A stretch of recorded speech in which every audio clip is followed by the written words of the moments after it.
नमस्कार, हर खबर देख रहे हैं आप और मैं हूं आपके साथ गौरव राजेंद्र। बुलेटिन की शुरुआत करते हैं। गुरुग्राम में लोक जनसंपर्क कष्ट निवारण समिति की बैठक खत्म हो गई है, जिसकी अध्यक्षता सीएम मनोहर लाल ने की, जहां सीएम ने लोगों की समस्याएं सुनी।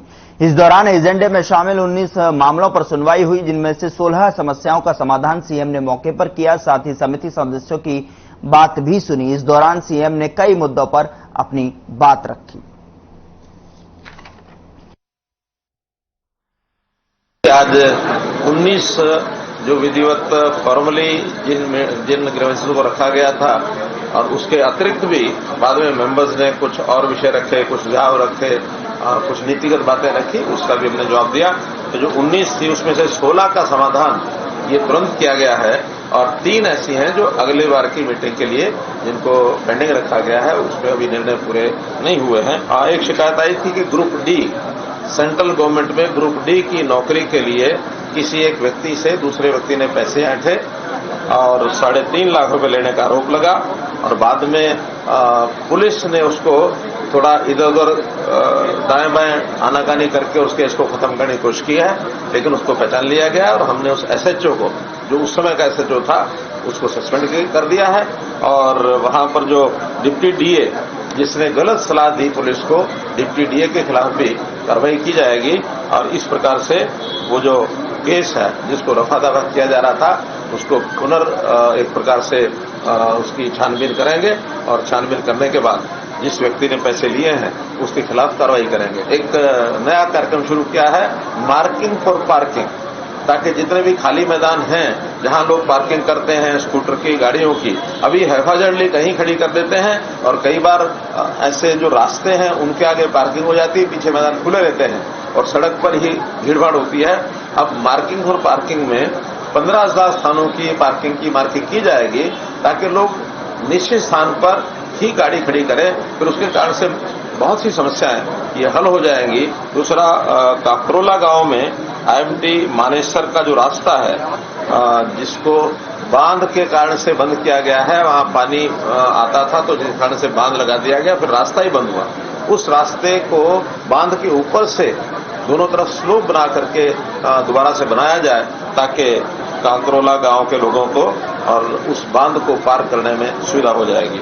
देखिए, शिकायतें निरंतर मिल रही हैं, हमको कोई आज की नई बात भी नहीं है, लेकिन जहां कहीं शिकायत मिलती है तुरंत उसके ऊपर एक्शन लिया जाता है। अभी 5 गाड़ियां जो हमको शिकायत मिली उसी दिन रात को, और हमने उनको डंपर थे और क्रेन थी, उनको इंपाउंड किया गया है। कभी भी कहीं से भी कोई शिकायत आती है इलीगल माइनिंग की, क्योंकि बहुत बड़ा एरिया कोर्ट के द्वारा बंद किया गया है। ये बात भी ठीक है कि उस इलाके में भी आवश्यकता तो बहुत है माइनिंग मटेरियल की, लेकिन जहां कोर्ट ने किसी एरिया को बंद किया है वहां किसी भी कारण से इसको बर्दाश्त नहीं किया जाएगा।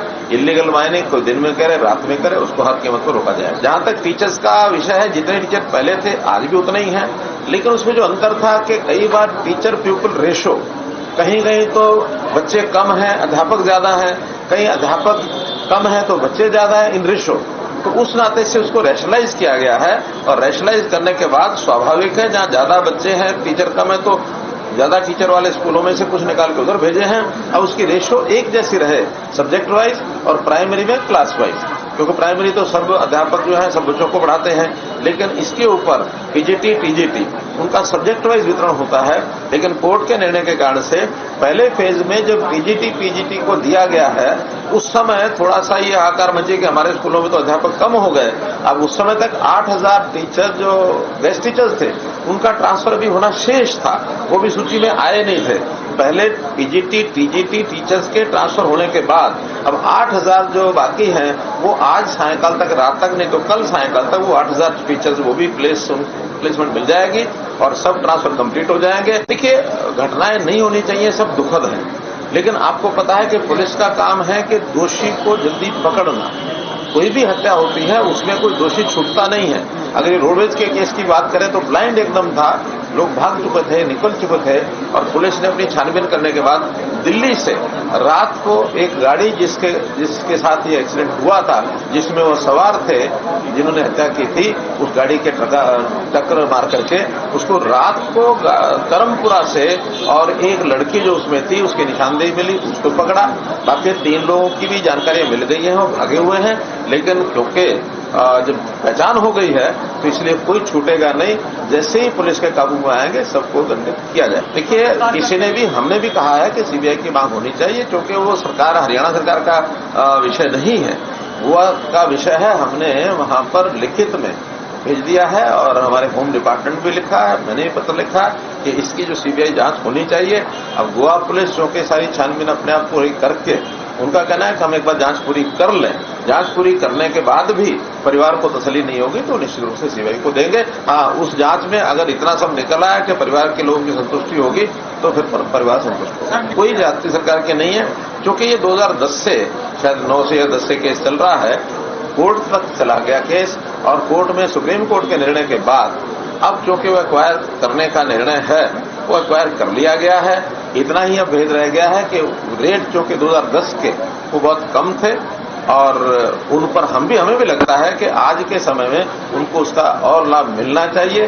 उसके लिए हम स्पेशल पॉलिसी बनाने के लिए तैयार हैं, लेकिन वो उनकी सहमति से ही बनेगी। अगर वो सहमत होते हैं तो उनको और लाभ देने के लिए तैयार हैं। एक शिकायत सेक्टर 23 की मार्केट, उसकी दुकानों के सामने लोग दुकानदारों की सहमति से ही रेडी फड़ी बहुत लगवा लेते हैं, उनसे किराया आदि लेते हैं और वहां न्यूसेंस भी होती है।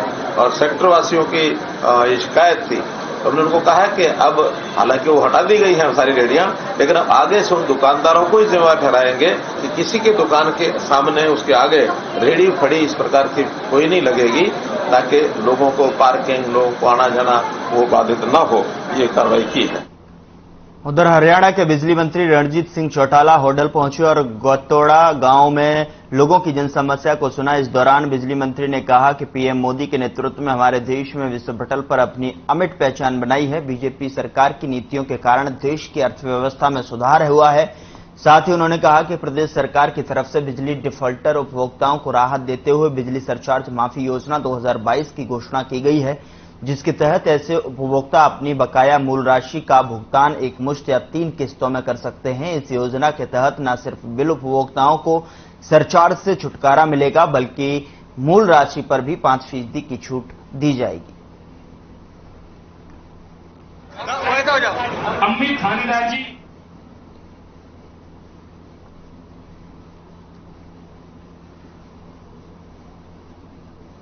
उधर नगर निगम चुनाव की तैयारियों को लेकर लगातार तमाम बीजेपी के निवर्तमान पार्षद और कार्यकर्ता जुटे हुए हैं, जिससे लेकर बल्लभगढ़ से विधायक और कैबिनेट मंत्री मूलचंद शर्मा लगातार जनसंपर्क कार्यक्रम को संबोधित कर रहे हैं और आने वाले निगम चुनाव की नींव को मजबूत कर रहे हैं। इसी कड़ी में बल्लभगढ़ के वार्ड नंबर 43 में भी जन आशीर्वाद कार्यक्रम का भी आयोजन रखा गया। इस मौके पर केंद्रीय मंत्री कृष्णपाल गुर्जर और कैबिनेट मंत्री मूलचंद शर्मा मुख्य रूप से मौजूद रहे। इस दौरान मूलचंद शर्मा ने जनता को संबोधित करते हुए कहा कि उन्होंने और उनकी टीम ने लगातार 8 सालों में सारे विकास कार्य कराए हैं। कुछ ही दिनों में 34 करोड़ की लागत से टूटी सड़कों समेत तमाम विकास कार्य शुरू होंगे। वहीं इस मौके पर केंद्रीय राज्य मंत्री कृष्णपाल गुर्जर ने कांग्रेस के साथ इनेलो पार्टी को भी अपने निशाने पर लिया। उन्होंने कहा कि कांग्रेस का कुनवा पहले ही बिखरा हुआ है और वे हल्ला बोल और भारत जोड़ो जैसी रैलियां कर रहे हैं। ऐसे में कोई उनसे पूछे कि भारत टूटा ही कब था।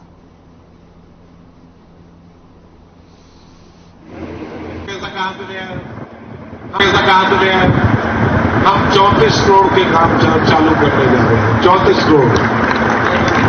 34 करोड़ को आप देखिए, कल गली पहले बता दूंगा तो लट पा जाएगा कहां से कहा है। हम मंत्री जी 34 करोड़ के काम की, हम पूरी विधानसभा में हम 34 करोड़ के काम चालू करने जा रहे हैं। कोई सड़क कोई कहेगा तो इनको 6 महीने में बना के हम सब सड़कों को दे देंगे। जो सड़क सबसे पहले टूटी है, सबसे पहले सड़कें बनाने का काम करेंगे। मुद्दा छोटा भाई ये हमेशा रहा है, चाहे 43 है, 44 है, चाहे 41 है, 40 है, 2 है, 4 है, सब पे हम 35 करोड़ के काम की हम शुरुआत करने जा रहे हैं। आप लोगों का धन्यवाद। जय जय भाई। देखिए, उन पे हल्ला के अलावा कुछ रहा बचा ही नहीं। सब कुछ तो लोगों ने छीन लिया।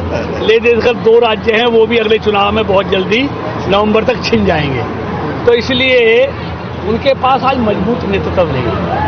और जब नेतृत्व विहीन हो जाता है, जब दल के पास कोई सक्षम नेतृत्व नहीं होता, तब उस दल की हालत यही हो रही है जो आज कांग्रेस की हो रही है। आगे बताइए, मैं उनके बारे में क्या कहूँ? जो कहीं के नहीं रहे उनके बारे में मुझे बोलना नहीं। आप पार्टी के पास बचा क्या है? दिल्ली के बाद पंजाब की हालत देख रहे हैं। वही पार्टियां जिंदा रहेंगी जो परफॉर्मेंस करेंगी, जो विकास करेंगी। अब पता चलेगा पंजाब में वो क्या कर रहे हैं। तनख्वाह देने के लिए नहीं है, बसों में तेल डलवाने के लिए नहीं है। आज क्या हालत है रोज देख रहे हैं। पेहोवा में हरियाणा के खेल एवं युवा मामले के मंत्री संदीप सिंह ने कहा, युवाओं को रोजगार देने के लिए सरकार प्रशिक्षण शिविर एवं रेडे मेले आयोजित कर रही है। साथ ही शहीद भगत सिंह सुखदेव राजगुरु यूथ क्लब के कार्यक्रम में खेल मंत्री ने 2 लाख की अनुदान राशि देने की घोषणा की। तो वहीं उन्होंने कहा कि युवाओं को नशे से दूर रहते हुए पॉजिटिव सोच के साथ काम करना चाहिए। असंभव शब्द केवल उन लोगों के लिए बना है जो मेहनत से बचते हैं। खेल मंत्री ने बताया कि युवाओं को खेलों के प्रति आकर्षित करने के लिए नवंबर या दिसंबर माह में कबड्डी एवं क्रिकेट टूर्नामेंट आयोजित करने का प्लान तैयार किया जा रहा है, जिसमें बड़ी राशि के नगद पुरस्कार खिलाड़ियों को दिए जाएंगे। इसके लिए कोई एंट्री फीस नहीं होगी, बल्कि आसपास के युवा निःशुल्क इसमें भाग ले सकेंगे। उन्होंने बताया कि जल्द ही गांधीनगर के निकट 6.5 एकड़ में एक भव्य खेल स्टेडियम का निर्माण किया जाएगा, जिसमें सिंथेटिक ट्रैक के साथ साथ 2 बड़े भवन, बैडमिंटन हॉल, बास्केटबॉल कोर्ट एवं जूडो खिलाड़ियों के लिए प्रबंध होगा।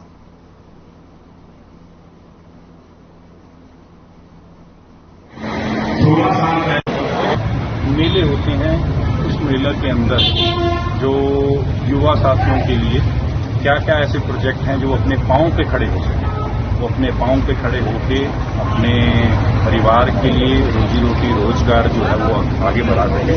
ऐसे सम्मेलन जो हैं वो पहले भी पिछले साल भी हमने सरकार ने अलग अलग जगह पर लगवाए थे, तो इस बार फिर लगवाएंगे, जिससे कि युवा साथी उसका ज्यादा से ज्यादा लाभ उठा सकें। अगर आपको याद होगा 6 तारीख को रैली हुई थी माननीय मुख्यमंत्री की 6 अप्रैल को, तो उस दौरान भी कई युवा साथियों को वो उनकी जो उन्होंने हेल्प ली थी सरकार द्वारा, उसको उनकी जो हेल्प है वो सौंप।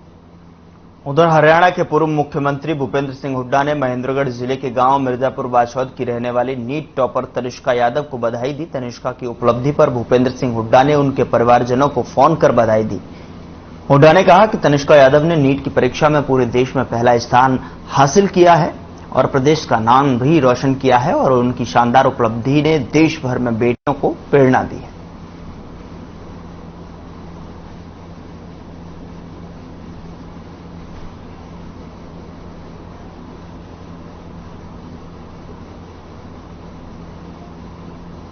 वक्त छोटे से ब्रेक का है, जल्द हाजिर होते हैं।